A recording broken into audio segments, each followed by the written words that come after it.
AITA for refusing to thank my SIL cause she had to babysit her own kids. I'm 22, and I have a brother who's 35. Growing up, we were always really close despite the big age gap. He was like a second dad to me in some ways because he's so much older, but at the same time, he always made me feel like an equal. When I was little, he'd teach me things, take me out for ice cream when I had a bad day, and just generally always have my back. Our relationship has always been one of the most important ones in my life, and honestly, I thought it was the same for him. 6 months ago, he surprised me in the most amazing way. He planned a trip to Scotland for my birthday. Scotland has been my dream destination for as long as I can remember. I've never even traveled out of the country before, so this was a huge deal for me. I couldn't believe he had done this, especially considering how tight finances can be. The trip was just for the two of us, which made sense. His wife and kids weren't coming along, and honestly, I didn't think anything of it. My sister-in-law had said she was happy for me and encouraged me to enjoy myself. She even told me she didn't mind taking care of the kids and holding down the fort at home while we were away. For context, my relationship with my sister-in-law has always been polite but distant. We don't dislike each other, but we've never been close. She's not really the kind of person who clicks with my family, and I think a lot of that has to do with how different our upbringings were. My family is super tight-knit. We're the type of siblings who talk every day, who show up for each other without question. I think she's always found it a little overwhelming and maybe even intrusive. She's made comments before about how we're too involved in each other's lives, and while I've always brushed it off, I can tell she's not a fan of how close we all are. But I figured she'd made her peace with it over the years. Anyway, the trip was absolutely incredible. I'll never forget it. Scotland was everything I dreamed it would be and more. The landscapes, the castles, the history, I was on cloud 9 the entire time. My brother and I had the best time together, laughing, exploring, and just bonding like we always have. When we got back, I couldn't stop thanking him. I must have said, "Thank you," 100 times before he finally told me to stop because I was being annoying about it. It was honestly just such a kind and thoughtful gesture on his part, and I felt so lucky to have a brother who would go out of his way to make my dream come true. So imagine my shock when, 3 days after we got back, I received a text from my sister-in-law that completely blindsided me. It wasn't a casual message or even something mildly passive-aggressive. No, it was a full-blown tirade. She accused me of being rude and ungrateful because I hadn't sent her a message specifically thanking her for babysitting her own children while we were away. Her words weren't just pointed, they were dripping with disdain. She went on and on about how she had to do everything around the house for an entire week while I was off having fun with her husband. Her husband. The way she framed it made it sound so inappropriate, so calculated, as if I had swooped in to steal her partner rather than simply gone on a trip with my brother. A trip that was planned and agreed upon months in advance. Those were her exact words, and they echoed in my head long after I read them. I stared at my phone for what felt like an eternity, completely flabbergasted.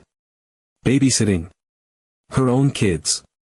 Since when is parenting your own children considered babysitting? And how, exactly, was any of this about me? I didn't ask her to stay home with her kids. I didn't demand anything of her. She's their mother. That's her role, isn't it?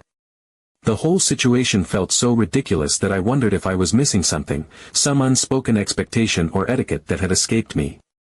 But no matter how much I turned it over in my mind, I couldn't find any way to make sense of her anger.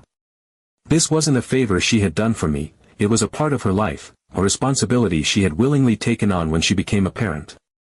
And yet, here she was, acting as though I had personally imposed on her, forced her to make some great sacrifice, and then selfishly taken it for granted. I tried to keep my cool, even though I could feel my frustration bubbling just beneath the surface. I responded as calmly and neutrally as I could, saying that I didn't really see how taking care of her own children was a favor to me. I wasn't trying to be dismissive, I just genuinely didn't understand how she had arrived at this conclusion. Well, that response didn't go over well. It was like lighting a match in a room full of gasoline. She blew up, unleashing a torrent of insults and accusations. She called me a terrible, ungrateful brat and said that I never showed appreciation for anything.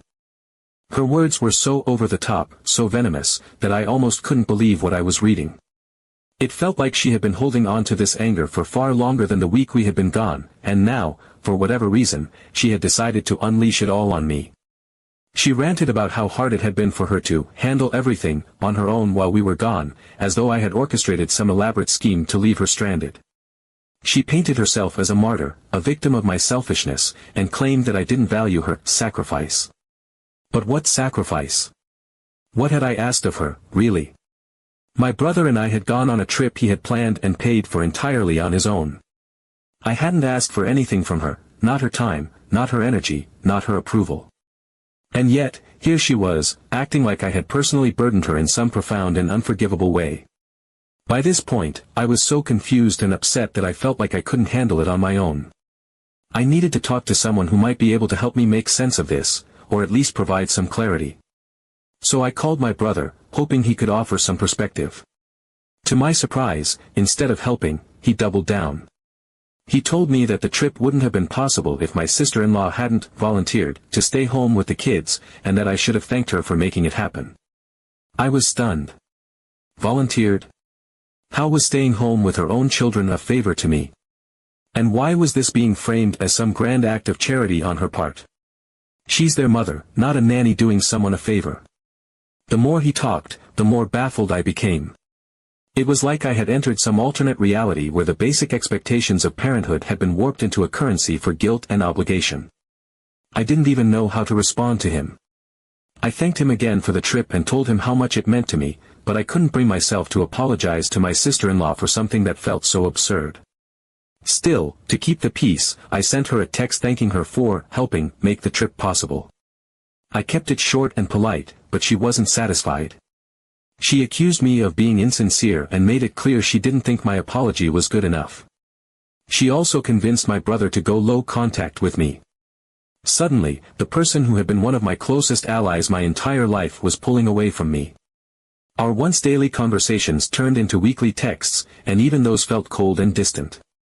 Every time I tried to talk to him about it, he would say something about how I needed to respect his wife and show more gratitude for what she'd done. My siblings and my mom were just as baffled as I was. They couldn't believe how much this had escalated over something so ridiculous. They've been encouraging me to just bite my tongue and let it go for the sake of keeping the peace, but it's hard. I feel so hurt and betrayed. I miss my brother. I miss the closeness we used to have. I've been replaying everything in my head, trying to figure out if I really did something wrong or if this is just my sister-in-law projecting her own insecurities onto me. Am I really in the wrong here? Should I have gone out of my way to thank her for taking care of her own children? Or is this whole situation as irrational and unfair as it feels to me? I just don't know what to do anymore. Edit. After sharing my story, I've been overwhelmed by the response. I honestly didn't expect so many people to weigh in, and while I wish I could reply to everyone individually, it's just not possible. There are a few points that I feel need to be clarified, though, because some assumptions have been made, and I want to make sure I'm giving the full picture. First, I feel like I should address the financial aspect of the trip, since a lot of people seem to think my sister-in-law might have contributed or sacrificed something financially for me to go on this trip. Let me be clear, they do not share finances. My brother has his own separate bank account, and everything for the trip, flights, accommodations, meals, everything, was paid for entirely out of his own pocket. My sister-in-law didn't spend a single penny on anything related to this trip. My brother and I even had a conversation about this before we went, because I felt a little guilty knowing how tight money can be for him. I asked him several times if he was sure this was okay, and he reassured me that he had saved up for it and wanted to do this for me as a birthday gift. So, any suggestion that she made a financial sacrifice for me to go is just not true. What's more, I later found out that last year, she went on a trip abroad with her siblings. From what I understand, my brother stayed home with their kids during that time, just as she stayed home while we were in Scotland. I have no idea if her siblings sent my brother a thank you text for babysitting his own children, but somehow, I highly doubt it. The dynamic there seems very one-sided. It's hard not to feel like there's some kind of double standard at play, where she expects everyone to bend over backward to acknowledge her sacrifices, but she doesn't feel the need to extend the same courtesy to others. Another thing I want to clarify is the nature of the trip. This wasn't a family vacation where other people were excluded. It was a birthday gift, plain and simple. My brother knew how much I've always wanted to visit Scotland, and he planned this as a special surprise for me.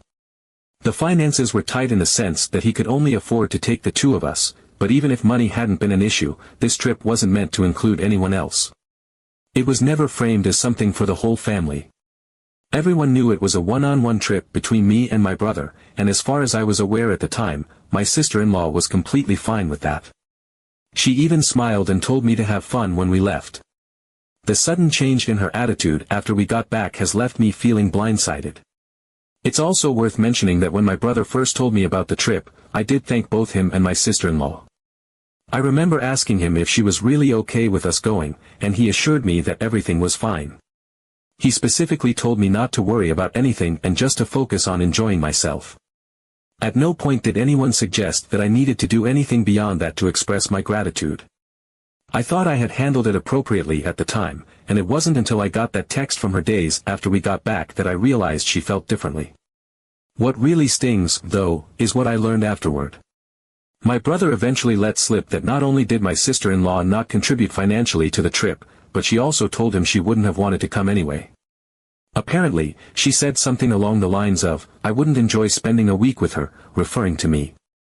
When I heard that, it felt like a punch to the gut. It made me question everything. Was this whole situation really about gratitude, or was it just an excuse for her to lash out at me because she doesn't like me? Did she see this as an opportunity to drive a wedge between me and my brother? I've spent a lot of time thinking about why this has escalated the way it has, and I keep coming back to the same conclusion: this isn't really about me not thanking her. It's about her insecurities and her need for control. My sister-in-law has never been comfortable with how close my siblings and I are, and I think she sees it as a threat. She's made comments in the past about how we're too involved in each other's lives, and I've always tried to brush it off, but now I'm wondering if this is her way of trying to create distance. By convincing my brother to go low contact with me, she's effectively isolated him from the rest of the family. It's hard not to feel like this was her goal all along. What hurts the most is how quickly my brother sided with her. This is the man who used to be my rock, the person I could always count on no matter what. And now, he's treating me like I'm the problem, like I did something unforgivable by not groveling at his wife's feet. I miss him so much, and I hate the idea that our relationship might never go back to the way it was. But at the same time, I can't bring myself to apologize for something I don't believe I did wrong. I've already thanked her, even though I don't think I should have had to, and she's still not satisfied. What more does she want from me? My siblings and my mom have been supportive, but even they're urging me to just let it go for the sake of keeping the peace. I understand where they're coming from, but I can't shake the feeling that doing so would mean sacrificing my own dignity. Update 1. After taking some time to process everything, I realized that I needed to try one last time to mend things with my brother. The situation had spiraled so far out of control that I felt like I was losing not just him, but also a part of myself. This wasn't just about the Scotland trip anymore, it was about our relationship, which had always been one of the most important constants in my life. So, with a mix of hope and dread, I picked up the phone and called him. At first, he was reluctant to talk. I could sense it in his tone, the guardedness, the hesitation. It was clear he didn't want to revisit the topic. But I pushed forward, telling him I just wanted an honest conversation. For a moment, I thought he might hang up, but then he sighed and started talking. What he said completely blindsided me. He admitted that things at home hadn't been great for a while, long before the Scotland trip ever happened. Apparently, my sister-in-law had been harboring resentment about a lot of things. She felt like she was being overlooked and underappreciated in their relationship. The Scotland trip, he explained, had been the breaking point for her. She saw it as proof that he was willing to spend money and effort on someone else, me, while neglecting their relationship. According to him, they hadn't had a proper vacation together in years, and that had been a sore spot for her. Hearing this was like a punch to the gut. It was one thing to feel like I had been unfairly dragged into their issues, but now I was finding out that the trip, which I had thought was such a thoughtful and meaningful gesture, had been tainted from the start. My brother confessed that the trip wasn't just about me. Yes, he wanted to give me a special birthday gift, but it was also his way of escaping the tension at home. He needed a break, and taking me to Scotland gave him an excuse to get away for a while. I didn't even know how to process that. The trip, which had meant so much to me, now felt like a band-aid he had slapped over his own problems. And worse, it had only made things worse between him and his wife. I couldn't help but feel used, not intentionally, maybe, but still. My brother had dragged me into a situation I never asked to be a part of, and now I was paying the price for it. But that wasn't even the worst part. As the conversation went on, my brother let slip something that left me completely stunned. He revealed that while we were in Scotland, my sister-in-law had been keeping tabs on us. She had logged into his social media accounts and read the messages he sent me about the trip. She had seen photos we took before he even posted them. Apparently, she had convinced herself that our relationship was somehow inappropriate. She thought we were too close in some of the pictures and accused him of prioritizing me over their family. I was speechless. The idea that she had been spying on us, that she had gone through his private messages and scrutinized every photo, made my skin crawl. I felt violated, like my privacy had been completely disregarded. And the fact that she had jumped to such outrageous conclusions about our relationship only added to the hurt. It wasn't just unfair, it was absurd. I told my brother that while I understood marital struggles were complicated, it wasn't fair to drag me into them. I reminded him that I had no idea any of this was going on while we were on the trip. From my perspective, everything had been fine. I had thanked both of them before we left, and I had taken his reassurances at face value. How was I supposed to know that his wife was harboring resentment or that he was using the trip as a way to escape his problems? I told him that if there was tension between them, it was on them to communicate and work through it, not to scapegoat me. He apologized, but it felt hollow. His tone was hesitant, like he was saying the words out of obligation rather than genuine remorse.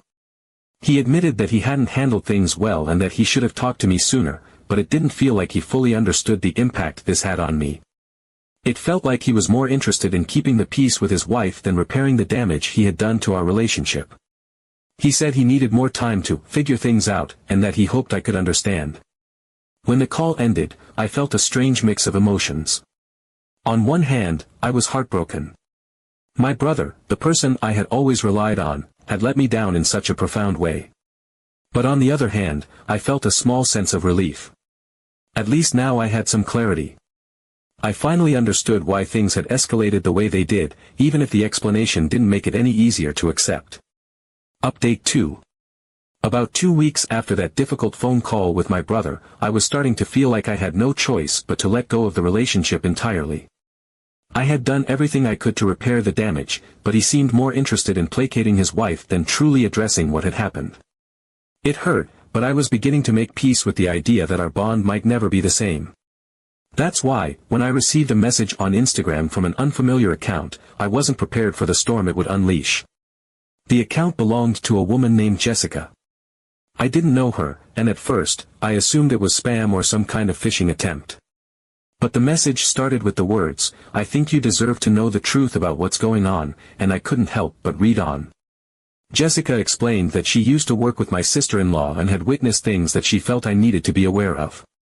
She said she had debated whether to reach out, but after following the fallout from the Scotland trip, yes, apparently my sister-in-law had been venting about it at work, she couldn't stay silent anymore. Jessica shared screenshots of conversations between her and my sister-in-law. As I scrolled through them, my stomach twisted into knots. In one message, my sister-in-law referred to me as spoiled and accused me of stealing her husband's attention. In another, she claimed I was trying to turn the kids against her, and that I was a bad influence. There were even comments about how I was too close to my brother and how our family dynamic was unnatural. It was one thing to suspect she didn't like me, but seeing it laid out so plainly was devastating. But the biggest revelation came near the end of Jessica's message. She told me that my sister-in-law had been pushing for a divorce for over a year and had only stayed in the marriage because of financial constraints. She described how my sister-in-law had repeatedly complained about my brother's family, calling us toxic and overbearing, and had been actively trying to convince him to cut us off entirely. According to Jessica, the Scotland trip wasn't the real issue, it was just the excuse my sister-in-law needed to escalate the situation and further isolate my brother from the rest of us. I sat there for what felt like hours, staring at my phone. Anger, sadness, and frustration swirled inside me. The Scotland trip had been such a pure and meaningful experience for me, and now it felt tainted by the realization that it had been weaponized against me. And my brother, who had always been the person I trusted most, had been caught in the middle, manipulated into seeing me as the problem. I wrestled with whether to share the screenshots with him. Part of me worried it would only make things worse, that he would see it as me stirring up drama. But another part of me felt he deserved to know the truth. In the end, I decided to send them. I prefaced it by saying I wasn't trying to create more conflict, but I thought it was important for him to see what was being said about me, and, more importantly, about him. To my surprise, he called me almost immediately. His voice was unsteady, and I could tell he was in shock. He said he needed to talk to me in person, and we arranged to meet later that day. I didn't know what to expect, but I braced myself for the possibility that he might still try to defend her. When we met, he looked exhausted. He admitted that things at home were worse than he had let on. He had been trying so hard to hold everything together that he hadn't wanted to confront the truth about his wife's behavior. But after seeing the screenshots, he couldn't deny it anymore. He told me he had gone through her phone after our call and found similar messages, comments about me, about our family, and even about him. It was clear she had been harboring resentment for a long time, and instead of addressing it constructively, she had been spreading lies and fueling her own narrative of victimhood. For the first time in months, I felt like my brother was truly hearing me. He apologized, not just for what had happened after the Scotland trip, but for all the ways he had let her drive a wedge between us. He admitted that he had been blinded by guilt and had been so focused on trying to save his marriage that he hadn't seen how unfairly I was being treated. It wasn't an easy conversation, but it felt like a turning point. In the weeks that followed, my brother began to set boundaries with his wife. He told her that he wouldn't tolerate her speaking negatively about me or the rest of our family. He started prioritizing open communication and made it clear that he wouldn't cut us off, no matter how much she pushed. It wasn't an overnight transformation. There were arguments, and she resisted at first, but slowly, things began to shift. She realized that her attempts to isolate him were backfiring and that he was serious about maintaining his relationships with us. As for me, my brother and I are rebuilding our connection one step at a time. He started reaching out more, sharing updates about his kids and asking about my life. He's even floated the idea of taking another trip together someday, this time with his children, so they can experience the closeness of family that he grew up with.